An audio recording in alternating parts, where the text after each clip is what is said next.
We are in Hong Kong. Hong Kong. Exactly ano yung lugar na ito? One Chai Ferry. Nero, Wan Chai Market. Chai Market.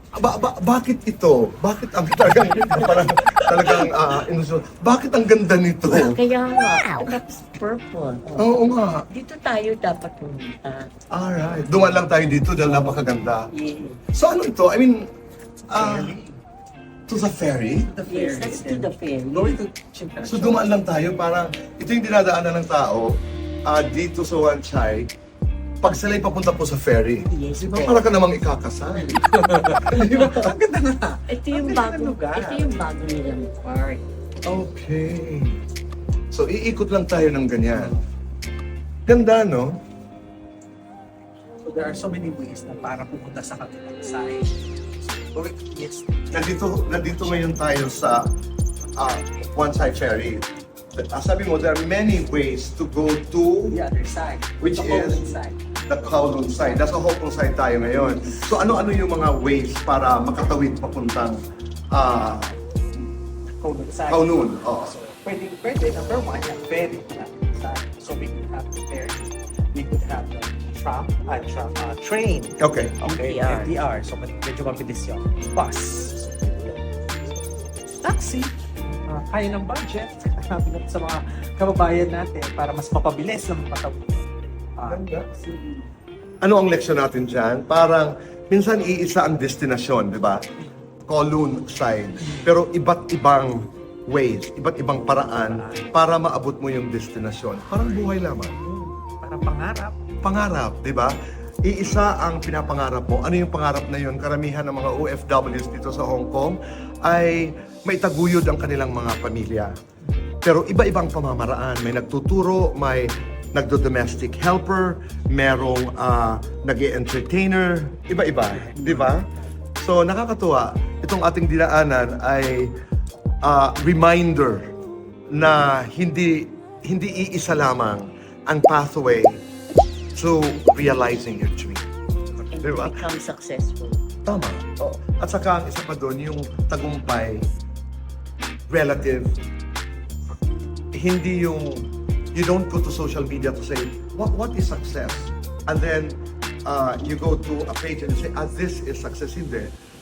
Para sa akin, ang aking opinion, ano ang tagumpay? Go to your heart.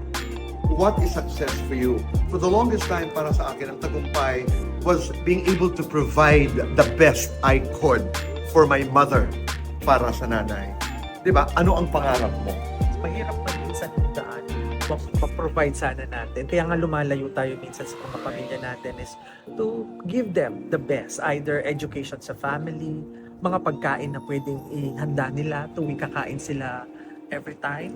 So, ayun lahat ng mga Ganda, pangarap no? natin. To be able to provide the best for them, lumalayo tayo para mas mapalapit silang lahat sa kanilang mga pangarap. Ganda, no? Ikaw, Tetch, si Tetch at saka si Doc Mike po ay dalawang kaibigan ko po dito sa Hong Kong. Ano yung talagang pangarap nung ikay pumunta dito sa Hong Kong? Nung unang punta ko dito sa Hong Kong, I thought it was just for a short while. Kasi it was yung company namin sa Pilipinas, pinadala ko dito. So, I started working and then ang isip ko noon sandali lang. Kasi, I have my family in the Philippines, I have my daughter. Maliit pa lang siya. I think when I left, she was 13 years old. And that time, nung pumunta ka dito sa Hong Kong, unang tanong syempre, what made you stay? Pangalawa, ano yung pangarap mo? Well, pangarap ko then was yung maibigay ko ang best sa akin. Diba? Ganda talaga, we go back to the family.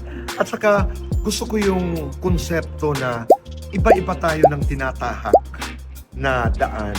Hindi kinakailangan na pare-pareho tayo, pero iisa ang pangarap. Parang yung libro ng dakilang national artist Ricky Lee, Trip to Quiapo. Para maabot mo ang Quiapo, hindi isa ang daan. Pwede ka dito dumaan sa bandang Espanya, pwede kang lumiko muna papuntang Dangwa, bago dumating ng Quiapo.